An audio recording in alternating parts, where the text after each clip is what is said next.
And welcome to the Dental Marketing Guy Show. I'm Justin, the Dental Marketing Guy, and today I have a guest very, very reputed in the dental industry. I was just talking to a dentist the other day, couldn't say enough nice things about our guest and the content that she produces. Marilee Sears is the founder of Marilee Sears Coaching, and she's dedicated to helping dentists increase their production while reducing their stress. And she works with a limited number of dentists each year to help them double their income and create a practice that supports the life they want. As the creator and host of the annual Future of Dentistry event, Marilee interviews dentistry's top leaders to educate dentists on changes taking place and what you can do to stay ahead of the curve. It is a huge honor to interview you. Marilee, how are you? I'm great, Justin. Thanks for having me. It's an honor to be here. Yeah, tell me a little bit. I'm curious about the Future of Dentistry event. I want to jump into who you are and why you got into dentistry and all that for the listeners that haven't heard of you. But I really want to ask you about the Future of Dentistry event. Can you tell us about that? I will tell you about that. Truthfully, I have to tell you a little bit about myself to tell you about the Future of Dentistry event.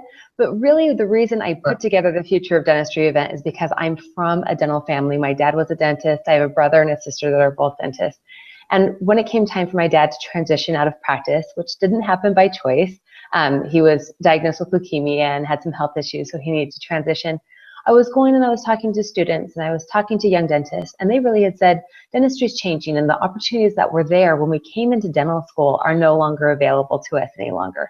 And so that's why I started the Future of Dentistry event, because I feel like there are always options. Dentistry might be changing, but to be told what I wanted when I started dental school is no longer an option was something that really, really bothered me. And so I wanted these students and these young dentists not to just have my voice telling them that, but to have the experts in dentistry, those who had been successful for decades and also those that had been really successful for the last few years, to be sharing what was working really well now. And so that's why I put together the Future of Dentistry event, because I know that just doing the same thing over and over and over again, it doesn't work. But as long as you stay abreast of the changes, you always can be competitive. Excellent. Yeah. And disruption is a big word in business school. It's, I was just talking to my dad. He was a truck driver, and I was saying, trucks are going to be driving themselves in 20 years, probably. But people who don't see these things coming, the auto factory workers, being replaced by machines, technology is taking over. Do you guys talk a little bit about technology at the Future of Dentistry event? You know what, the truth is technology is something that we touch on, but it hasn't been like a huge focus during the Future of Dentistry event. We talk about the Florida probe and we talk about some different things, but I can't say that technology is something that's talked about a whole lot. In fact, it's probably an area that we could dive into more for the next event. But that's the thing I would say is like dental intel. I love the technology there of just pulling the data from offices, and like I love the Florida probe, making it something where even though the hygienist is still the one doing the probing, it doesn't make it feel sometimes like she's the one doing the diagnosing or the one breaking the bad news, but there's periodontal disease or the patient needs further treatment. But that's pretty much as far as the technology that we've delved into.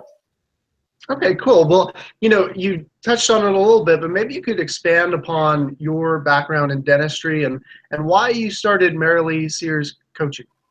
Oh, yeah. Okay. Absolutely. Happy to share this, and I'll try to make it quick. So like I said, I grew up in a dental family. I've been in dentistry truthfully ever since I was 11 years old. And I tell this story because I both just think it's funny, and it shows that I kind of came into dentistry a little bit by accident.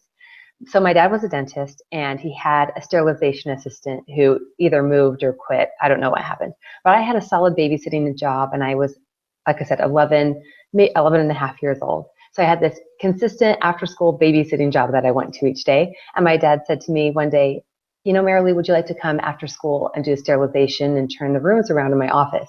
And I just kind of thought he was offering it to be nice. And I was 11 and a half, and I had this solid babysitting job that I was happy with. So I didn't really give it any extra thought. And a couple of days later, it might have even been the next day, I'm at my babysitting job and the phone rings and I pick it up and it's my mom. And she says, Marilee, do you just want to be a janitor when you grow up? And I was like, no. And she said, well, that's what you're going to do. If you're just going to keep babysitting your whole life, you're just going to be a janitor when you grow up.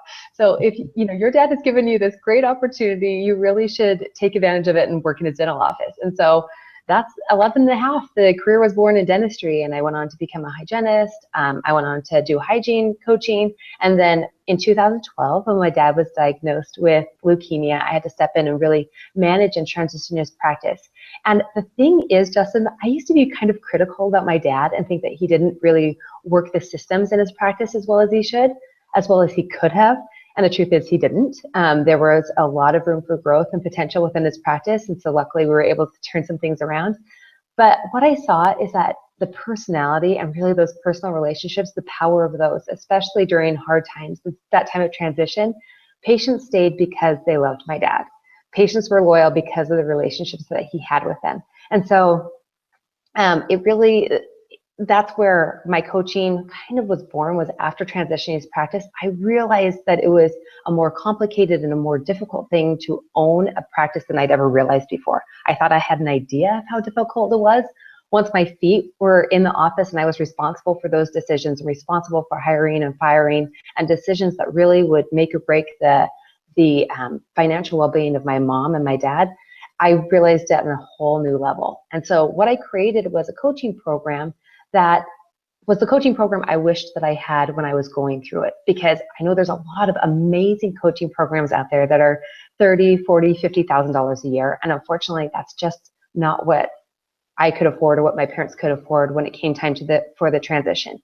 And so I kind of look at what I offer as like bridge consulting, that I help dentists put these systems in place. I help them become better communicators and better leaders, and so they can manage their team and they get $100,000, $200,000 worth of benefit, worth of increased collection, but it doesn't cost them $30,000, $40,000, or $50,000 a year to do that. Yeah, and I'm always saying that coaching, even when it's expensive, if it's effective, if it gets you a good ROI, then why wouldn't you do it? Absolutely. And I think, there's something very real, there's something very tangible about getting a CBCT, getting a CEREC. It's there, that it works, it's like it's a product. It's tangible. Coaching is not really like that. So I think a lot of times dentists might be like, oh, well, I could invest in the unknown, this program, or I could invest in something that I can touch and make a crown with, or do scans with, and so kind of coming at you unscripted here. I'm wondering, do you ever kind of deal with that? I'm a dentist and I say, hey, I could actually have a new toy, or I could invest in the invisible. How do you deal with that for the listeners who are thinking, this sounds great, but it's still kind of imaginary in my mind? Well, I would say this, that's actually a great question, Justin. If clients or potential clients have ever had that dilemma of, do I invest in coaching or do I invest in a product, they haven't articulated it to me, but I think that's a really great question to ask. Do you invest in and I think this is probably the question that really they're asking is, do I invest in the practice or do I invest in myself? And I can't decide that for anyone, but I would say this, that there's really no better investment that I've made for myself than investing in myself. In fact, the first time that I hired a business coach was when I was transitioning my father's practice. I realized there were gaps in my leadership, and so I took it upon myself.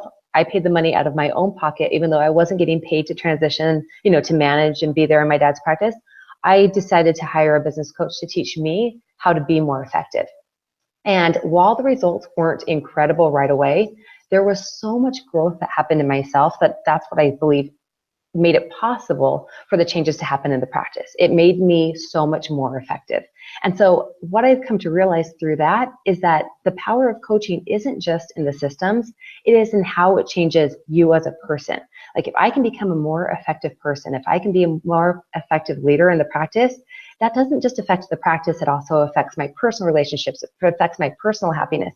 And that's what I love seeing with my clients is that, the benefits, the increased collections, the increased production of the office are there, and that's great and tangible to look at, but there's just like another level of happiness because they start to realize what their potential is, and it's like the sky is the limit. And so that's what I find like really intriguing, what I love about coaching and why I invest in a personal coach myself, is that I love kind of testing that boundaries of what I think, the boundaries of what I think is possible. And if I try to do that myself, I'll only go so far. But if I have someone else behind me to push me, then generally I do a whole lot better and I exceed my limits. Yeah, and while you were talking, I thought, you know what, the product itself, everybody knows a CEREC's only going to do what a CEREC's going to do, what it's designed to do. With coaching, with changing your mindset and maybe being a little bit, I know most of the people who watch this show, they think of themselves as clinicians, and they are, and that's not necessarily complementary to business or marketing. But to have some coaching where you can kind of even temporarily change your mindset just a little bit and say, here's the perception of CEREC. And I always say one of the biggest things is if people don't know that you offer it, it doesn't exist. So you might invest all this money in technology, but without the coaching, without someone to come in and say, hey, let's tell people the benefits of your technology, and then that's where the ROI comes from, right? That's not what you're investing in when you get the product. But I always wonder, like, why don't these products, as pricey as they are, why don't they come with marketing? I know Invisalign does this, right? Yeah. Yeah, no, that's a great question, and that's a great point. That it's like all of this has to do with how we present ourselves. In fact, I can't imagine. I can't think of the last time that someone asked. Like, this is just an example. In my last neighborhood where we lived outside of Seattle, we had like a neighborhood Facebook group, and there were a few times that people would post on there, "Hey, we just moved to the area. Does anyone have a good recommendation for a dentist or for a doctor?" And I never saw a response that someone said, you know what, I love my dentist because they have a CEREC. Like, that just didn't happen. And I'm not trying to put down a CEREC at all. I think they're fantastic machines, right? Like, a number of my clients have them and use them. I think they're fantastic. But the thing is, like I said, it's not about having the latest gadgets. And too often we look at things as clinicians, and like, I love this quote. It's, like those success posters that you see that are motivational. These are like the opposite of those. They're like demotivating posters. But there was one that said conformity, and it's like this whole group of zebras. And it said, like, when left to their own devices, most people will behave just like everyone else. Like, they'll just conform to the group. And I see that too often within dentistry, where someone sees one thing that's working well for another practice. Maybe they got a CEREC and that practice is doing really well. Well, it's really easy to replicate having a CEREC. What's less easy to replicate is that environment of the practice, how they treat their patients, those relationships that they build. But that right there is really what gains you a really great following. And so I love it when dentists and practices really have that unique twist, like what it is that they know that they stand for and what sets them apart. And so, like, just a couple of examples of clients that I've worked with that really have a great way of setting themselves apart and building those relationships with patients based on being unique and being different than other dental offices.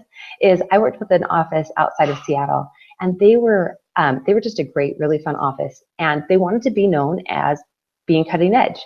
Like, that's really what they wanted to be known for, because Seattle, it has a big technology area, and they wanted to bring in some of the high level people at Amazon and Microsoft and attract those kinds of people.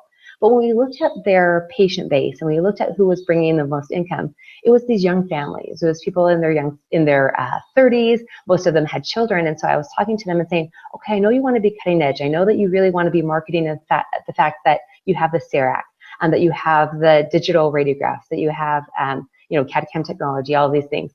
But what if instead we just offer some on-site childcare during a few hours each week? And believe me, Justin, they hated this idea. They thought it was awful. Nobody liked it at all. But I asked them just to do it for 3 months. And within, the first month, it was kind of a bust. But within 3 months, people were talking about the fact that this dental office offered on-site childcare. And it really spoke to the need of their target market, which was these young professionals that, you know, had children and were trying to balance everything. And so this was just one thing that they didn't have to think about.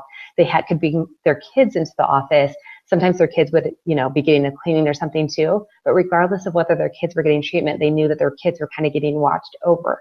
And so that's just one example. I really like those kinds of things where you kind of look at, okay, what do the patients in our area need? And how can I offer this to them in a way that like isn't out there in the average dental office? Another example is I work with an incredible office in Kansas City, and they had actually like tested my limits and made me rethink about how I listen to patients, because they are phenomenal about listening to what patients want for cosmetic treatment and really giving patients what they want for cosmetic treatment. Not saying to a patient, you know what, I think that might be a little too white for you, or, you know, I think that you should take care of this first before you get a whole new set of veneers. No, it's like these patients, if they want cosmetic treatment, they're getting the cosmetic treatment. And that, Justin, I find so many times, patients just feel like they're not getting listened to by the dentist. You know, it's like we tell them what they need and they're interested in what they want. So if there's one thing that I could say, it's that communication again. It's how you listen to and how you talk to patients so they feel like there's that relationship of trust there, because they care about that more than they care about the technology of the office. The technology is a fantastic bonus, but they don't care if the relationship's not there. Right. You know, the thing is every time someone tells me, oh, our dentist has one of those 3D printers, he can make the crown in the same day, they don't start with that. Like you said, you know, they don't say, hey, oh, who's your dentist? Oh, my dentist is the one with the 3D printer. No, they say, my dentist is so great, and I can't even put it into words because it's all the emotional, touchy-feely stuff that I can't logically defend. So I'm going to say that first. I'm going to say my dentist is awesome or my dentist is great. And then I'm going to go into the logical stuff, which falls into that. So, you know, I think that's what most people do when they're choosing a dentist, is they're looking for someone that they can basically on some level know, like, and trust. And then from there, they're going to seek out reasons to support their decision. Until they can find those reasons to support their decision logically, they may not go to you as a dentist. But they've already decided. They've already decided based on a video that they saw of you, based on something that you posted on social media, based on something you said on your website. They've decided that you're going to be their dentist as soon as you can support that decision with enough reasons, with enough support. And so what I'm getting at here is basically, I think you're completely right that there's really, it comes down to trust more than anything. And I mean, have you worked with dental offices where, say, like the website didn't quite, it had like stock photography of it's always the same, like semi-white family with 2.3 kids on a grassy knoll. Yeah, I think all those people? Seriously, it's so true. It's the same senior couple all the time. And it's the same, like you said, the same white family. And I swear, in 80% of websites that I've seen recently, it's the same woman who's like, if I had her picture, I'd flash her right here. But she has like dark hair and she's going like this and smiling. I'm not kidding. I've seen her face on so many websites. It's crazy. But yeah, it's like you really do have to decide what makes you unique. And so it needs to be reflected across the board, right? It has to be reflected in your office. It has to be reflected online. It needs to be reflected in the communication that you have with your patients. And because I really like kind of giving like concrete steps, I'm going to share something just really quickly, Justin, of how I feel like a very simple way that people can continue to build those relationships with patients. I truthfully just call this $20 marketing. And what it is that you take $20 each month and you can give this to each member of your practice, or you can have it like be a different member of your practice each month. And you just think about what can you do to really build the relationships with your patients for that month for $20. And I have found some really, I mean, some offices have just done some incredible things. And it goes to show it's not about the money. It's just thinking about what would patients like, what would be the extra effort. And so some offices will do like a patient of the month. I've had some offices where they did some, sorry we kept you waiting cards, and they just buy like $4 or $5 Starbucks cards, and the goal is to not have to give any of those out over the course of a month. But if a patient is seated more than 10 minutes after their appointment time, they give them one of those cards. Some patients have done things like buying a favorite book for a patient, like a book that a patient mentioned that they wanted to read, or said that a patient said that they wanted to go see a movie, that they bought them the tickets and sent them a card and said, hope you enjoy The Light Between Oceans or something like that, and we just wanted to give this to you as a gift. And patients love those kinds of things. I mean, there's things that you can do that cost no money at all. When another office outside of Seattle that I worked with, one of the assistants was a big Steelers fan. And she would keep track of all the patients in the office that were huge Steelers fans. And she would send them a quick email like the day after the game or the day of the game, just being like, go with Steelers. And patients felt like it was something just to them and it had nothing to do with the office. For my dad, he was really good about this. He would send jokes, like he would cut out jokes and send them to some of his patients that he knew really enjoyed them. I have another office that they send cat photos to people who are like cat enthusiasts. They send out those cat photos, and granted this was a few years ago, it's probably not as timely anymore, but when cat photos were kind of a newer thing on the internet, they would send out those cat videos and cat photos to patients. Patients just loved it. It was, again, just about what can you do each week or each month to kind of continue that relationship when patients aren't in the office. And part of that is definitely the communication that you have and how you're there online, with your website and through your Google reviews and your online reviews, your online reputation. Absolutely. Yeah. And how important, I know we're coming to a close on our time. We're both really busy. But how important is it? I'm always talking on Dental Town about you got to have a content-driven experience. And I think it ties into relationship building, which is what you're talking about. How important is it to have that consistency from what you say in the chair to what's said on your website to what you say on social media? How important is it that you have that consistency across the board? Justin, you said one of my favorite words, consistency. I don't think I can give that enough power. Consistency is where you really get patients' trust. And the other thing is that's where it becomes more effortless because you have that consistency that you don't have to kind of reinvent the wheel all the time. You just know how things work within the practice and you know what the practice stands for. And it's not something that you're trying to reinvent all the time, but you just know it's there and it's consistent across the board. I truthfully can't say enough how important that is. The consistency of how you treat patients, of how the systems that you have in the practice, and that you are who you say you stand for. Absolutely. What you say you stand for. Yeah. And so, this has been some excellent advice from you. I love the $20 marketing. I think that's catchy. I think I'm going to remember that for years now. Maybe if some of the viewers want to find you, where can they find you? The best place to find me is just to contact me through my website. They can also email me at marileesears@gmail.com.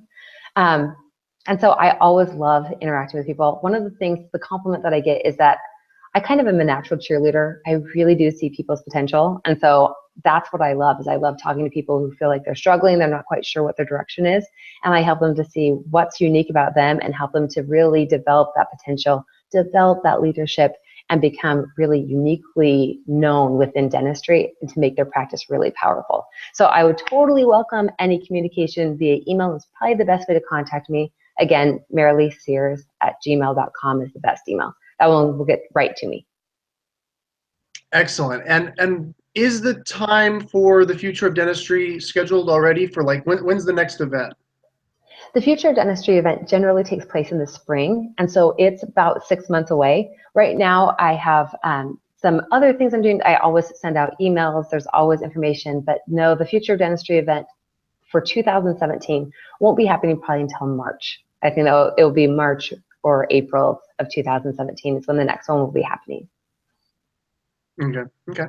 Cool. Well, I look forward to hearing more information on that. I hope you're not competing with the Townie meeting at Caesar's Palace. I know I couldn't compete with that. So no, I won't be competing with that. I'll look at all of that as it gets closer. Yeah, definitely. Cool. Well, yeah. So the viewers know where to find you. Thank you so much, Marilee, for coming on the show and giving us that advice. I think the dentist, if you watch this episode, I think you've got some good things to chew on. And if you have any questions, reach out to Marilee. So thank you, Marilee. Justin, thank you so much. It was such a pleasure. Absolutely. All right. Thanks for watching the Dental Marketing Guy Show.